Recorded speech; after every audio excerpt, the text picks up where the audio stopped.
Boa tarde para vocês. Bom dia, boa noite. Não sei quando é que vão ver esta aula. Hoje vamos falar sobre organizações mais misteriosas do mundo, ok? Há algumas que pouco se sabem. As pessoas confundem organizações secretas com discretas. Tudo que são organizações secretas, nós nem temos a noção que elas existem. Depois existem as organizações discretas, como a maçonaria e outras, ok? Porque se fossem secretas, nós nem tínhamos, como existem muitas, nós nem tínhamos acesso a isso. Ora bem, deixem-me só por aqui. Deixem-me ver aqui, acho que é 5. 5. Esta é a aula de 5 de fevereiro 2022. Organizações misteriosas. Então, primeiro, o Clube do Inferno. Foi fundada no século XVIII. O Clube do Inferno contava com alguns dos membros mais célebres da alta sociedade britânica. Na superfície era apenas mais um clube de elite, mas, a portas fechadas, os participantes realizavam orgias, rituais pagãos e sacrifícios a deuses estranhos. O membro mais famoso do clube era Benjamin Franklin. Ok? O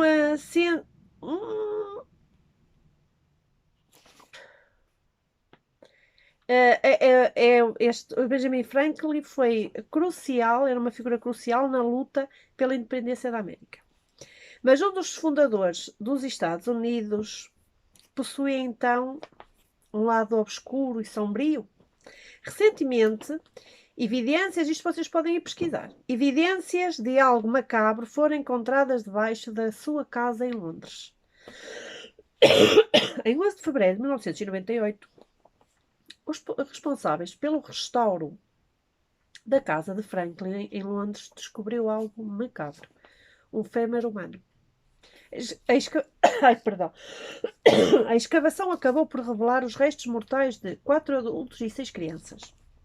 A análise forense conclui que os corpos datavam da época em que a casa pertencia a Franklin, de acordo com o jornal Sunday Times.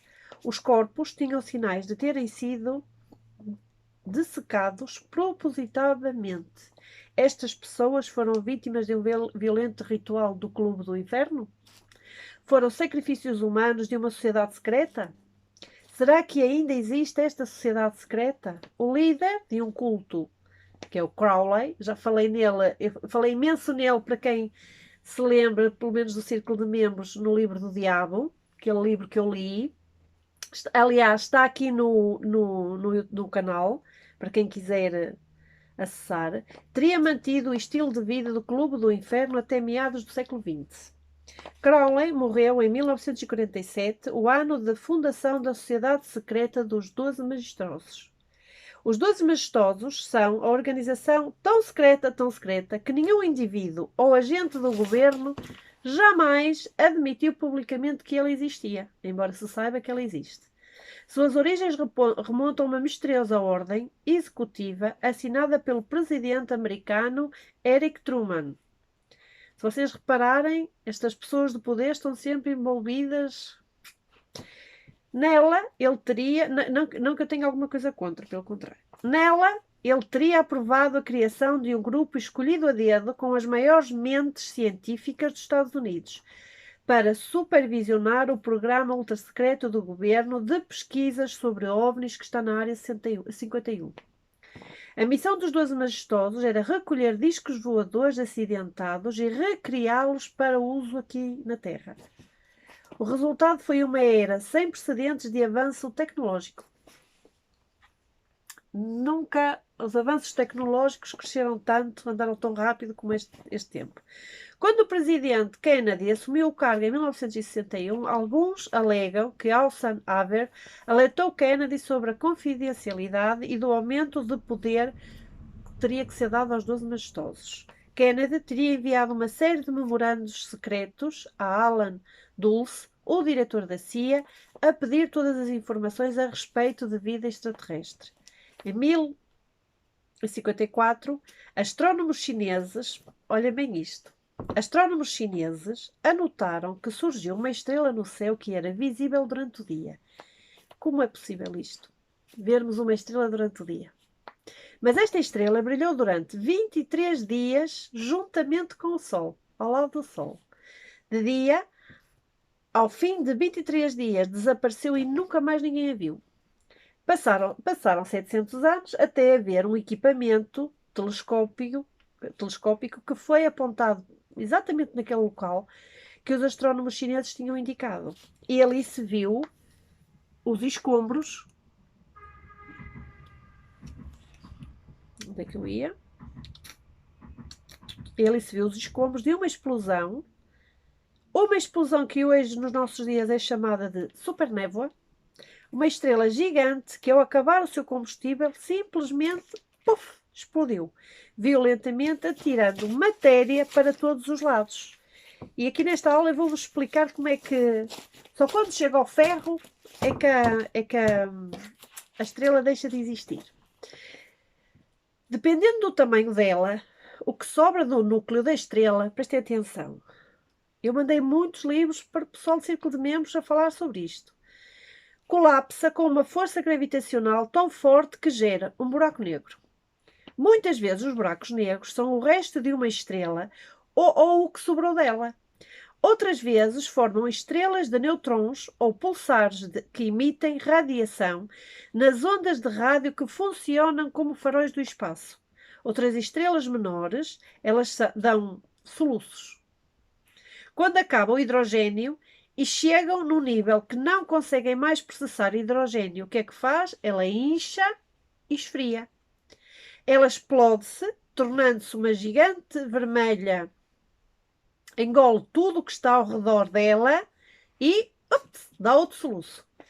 Injeta uma grande quantidade de matéria para o espaço e o que sobra no núcleo entra novamente, dando ignição ao próximo combustível. Se é hidrogênio, ela passa a queimar hélio e assim ela vai tendo estes soluços até chegar aonde? Ao ferro. Aí ela não consegue fazer fusão do ferro e começa a arrefecer até se tornar numa névoa branca. Mas ao redor dela está toda aquela matéria injetada e essa é a origem das nebulosas. Ok? Agora vamos falar aqui de outro tema assim um bocadinho polémico. Mas eu tinha dito que ia falar sobre isto e, portanto, vou falar. Pelo menos aqui um bocadinho. Quem são os 72 demónios da Goética?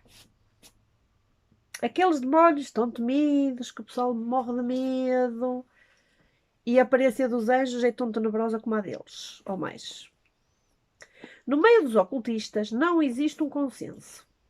Magos, bruxos e feiticeiros não têm todos a mesma opinião acerca deste tema. Portanto, não há uma opinião formada coletiva.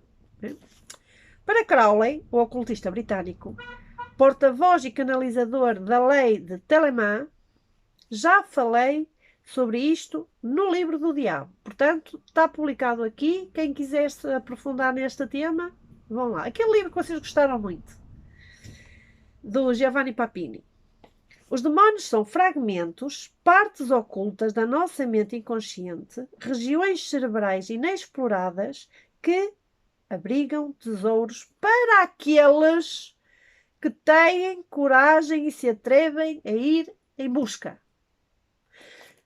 Nós vivemos numa dimensão de dualidade. Se existe anjos, tem que haver demónios. Se existe branco, tem o preto. O doce tem o amargo. E uma não é melhor que a outra. Ok? Já para outros estudiosos, mesmo ocultistas, a palavra demónio vem de daimon, que é, estou-me a falar nisto, é uma palavra grega que designa seres místicos, que representava arquétipos das emoções, estados de consciência e personalidades humanas. Na Grécia pagã, os bons pensamentos, a sabedoria, a prosperidade e emoções positivas eram inspiradas pelos eudaimons, assim como defendia Sócrates. A depressão, a tristeza e emoções negativas da saúde mental eram inspirações dos Kaikodaimons. Acho que é assim que se diz. Kaikodaimons, assim aqui é. Uma terceira linha de pensamento diz que os 72 nomes dos 72 demónios, ou os daimons da Goética, é a polaridade oposta dos 72 anjos. Vocês já repararam que existe 72 anjos e 72 demónios? Que compõem o quê? O tetagrama.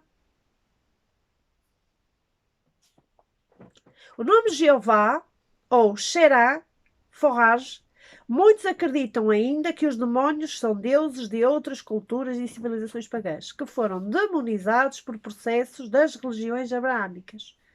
Um deles é Ashtaru, o demónio que, na verdade, é Astarte. Já falei nisso imensas vezes. Uma deusa cultuada na Acácia, na Babilónia e outras civilizações da Mesopotâmia.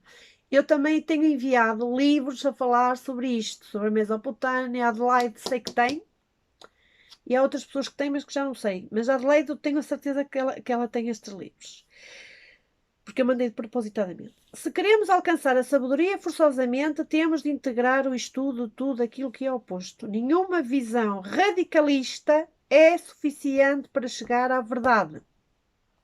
E a única forma de chegarmos à verdade é duvidar para conhecer. Porque se nós duvidarmos, vamos correr atrás, não é? O céu, será que o céu tem alguma mensagem para nós? O signo de Carneiro é representado pelo deus Ares, o deus da guerra.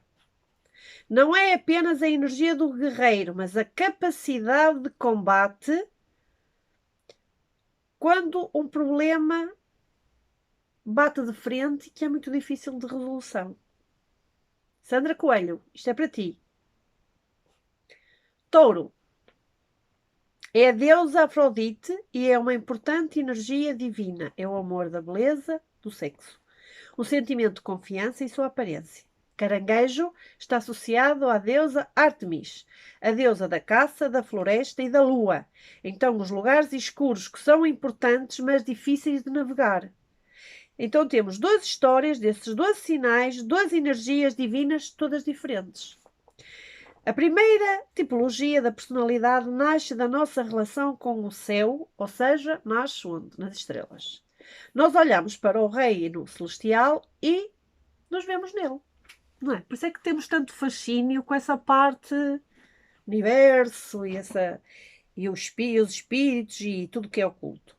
E de muitas maneiras, está descrita no zodíaco, na linguagem do céu. As posições das constelações no céu também indicam as posições dos planetas, bem como a posição da Terra em relação ao Sol. Incrivelmente, os povos antigos entenderam isso há milhares de anos, ou mesmo antes de haver os telescópios. Eles observavam atentamente o movimento desses corpos celestes em busca de mensagens divinas.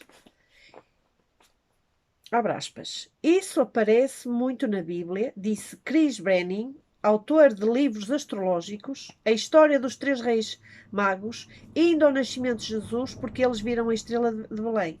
Mas o ponto desta história não é o que os magos viram, ou não é que os magos viram a estrela de Belém, tanto que quando os reis magos lá chegaram, o menino já tinha 2 anos, por isso é que Herodes mandou matar todos os bebés meninos de 2 anos para baixo. Esta história que vos contou do Natal é tudo uma grande treta. Aquela estrela que se via lá em cima não era assim uma estrela tão benigna. Pronto. E pensaram que ele havia causado o nascimento de Jesus, mas que havia um presságio celestial que indicava que alguém importante tinha nascido. A estrela era uma mensagem. E isso é parte do motivo de alguns planetas terem nomes de deuses, como Júpiter, que em grego significa Zeus, ou Mercúrio, que em grego significa Hermes. Eles tendiam a pensar que os planetas e alguns dos corpos celestes eram representações celestes desses deuses que tinham algum poder para transmitir mensagens do cosmos, como se o próprio cosmos tivesse vida, estivesse vivo, consciente e quisesse falar com a humanidade, com os homens. E às vezes até mesmo tentavam espalhar eventos que aconteciam no céu, aqui na própria Terra. Se os antigos acreditavam que as estrelas transmitiam mensagens dos deuses para os humanos, então eles construíram estruturas alinhadas com as estrelas ou na forma de constelações. Não apenas para prestar homenagem a esses deuses, mas para deixar mensagens aos próprios. Outras pistas podem ser encontradas examinando o mistério mais moderno. Em 2018, o astrofísico Travis Taylor viajou para Ohio, na costa da Nova Escócia. O'Kylon, assim aqui é, O'Kylon, na costa da Nova Escócia, Canadá, onde, segundo a lenda, um tesouro, se a Acrópole de Alatre foi propositadamente construída para se parecer com a constelação de Gêmeos, poderia estar a comemorar uma visita alienígena. E considerando o tamanho incrível das pedras com as quais foi construída, é possível que os próprios extraterrestres tenham participado da construção das muralhas? Existe algum registro sobre este lugar dos tempos antigos? Não. Até o historiador romano da arquitetura, Vitrúvio, não fala sobre essa técnica. Ninguém sabe. É como o Egito, as pirâmides.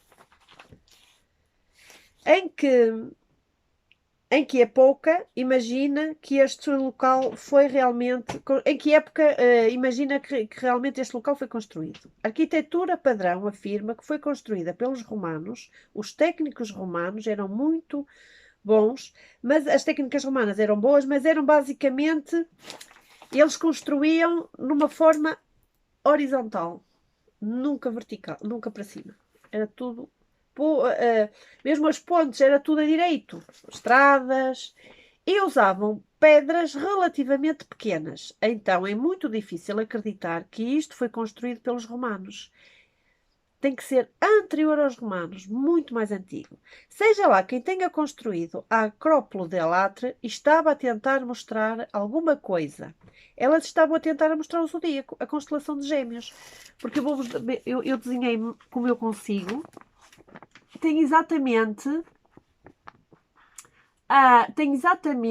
o desenho da constelação de Gêmeos. É impressionante, não é? A Acrópole de Alatre é particularmente desconcertante, assim como o zodíaco de Glastonbury. Sua forma só pode ser vista do alto. Isto que vocês conseguem ver, só conseguem ver se for do alto. Um ponto de vista que os povos antigos provavelmente não teriam. Não haviam aviões. Como é que eles... Não haviam drones? Compreendem? Eles refletiram aqui embaixo aquilo que viam lá em cima. Mas estes são apenas alguns dos muitos locais encontrados em todo o mundo que parecem ter conexões com as estrelas. Os templos maias foram alinhados com as Pleiades. Ende Corvotti está alinhado com a constelação de Draco. O interessante de todos estes lugares é que são considerados espelhos estrelares, tornando-os locais de conexão onde as pessoas se podem conectar com esse sistema ou constelações de estrelas. É possível que a Acrópole de Alatre e outros locais alinhados com constelações ao redor do mundo podem ter sido construídos para homenagear seres extraterrestres. Eu acredito que sim. Há quem acredite que não. Que os visitaram num passado distante. Eles poderiam ter outro propósito ainda mais profundo. Os teóricos dos antigos astronautas dizem que sim. Acreditam que mais pistas podem ser encontradas examinando os signos do zodíaco com a ligação aos deuses. Berlim, Alemanha, janeiro de 2016. O professor da Universidade de Olmont, Active, nem sei ler isto, anunciou uma descoberta revolucionária no campo da astronomia. Percebem? Isto são pequeninos trechos para que vos podem fazer com que vocês... Como é que é dizer isto? Com que vocês comecem a abrir os olhos. Percebem? Compreendem? Vamos falar agora do número 12. Nas tradições sagradas por todo o mundo, há um número que é considerado divino. Na Bíblia, há 12 tribos de Israel, 12 apóstolos de Jesus. está incorporado em desenhos de estruturas antigas. Em Inglobetri Tepe há 12 pedras concentradas em torno de 2 monólitos enormes e encontrado nos últimos princípios científicos. O universo é uma sinfonia de cordas e essa música é dividido em 12 notas. A recorrência do número 12 é uma mera coincidência. Também temos os 12 signos do zodíaco. Eles são basicamente associados aos 12 ciclos lunares. Mesmo na biologia, o corpo humano possui 12 sistemas, 12 meridianos, 12 chakras. Na ciência sabe-se que temos 12 nervos cranianos. O número 12 também é muito importante na teoria de gravelanária, onde encontramos exatamente os 12 pontos em torno do globo e são chamados de vórtices e possuem qualidades bastante misteriosas. Por exemplo, o Triângulo das Bermudas, a anomalia do Atlântico Sul. Esses 12 pontos específicos são os pontos de entrada e saída da Terra para o resto do cosmos. O número 12 é provavelmente, em muitas culturas na sociedade, o símbolo da perfeição de conclusão. Ok? Quais são os índices que nos podem indicar? Não, vamos ficar por aqui, senão depois fica a aula muito extensa. E eu quero fazer o ano 2022, vocês já repararam que eu estou a fazer aqui algumas alterações, e uma das coisas é mesmo as aulas mais pequeninas, para que possam tirar maior proveito. Porque está provado que na nossa concentração, máximo 20 minutos é o tempo que a nossa mente consegue estar concentrada. A partir daqui é tudo para o vácuo, para o vazio, porque as pessoas não conseguem assimilar o que estão a ouvir. Portanto, vou fazer máximo 30 minutos. Espero que vocês estejam a gostar. Pelo menos eu esforço-me bastante para que vocês gostem. Beijinhos no coração e até amanhã.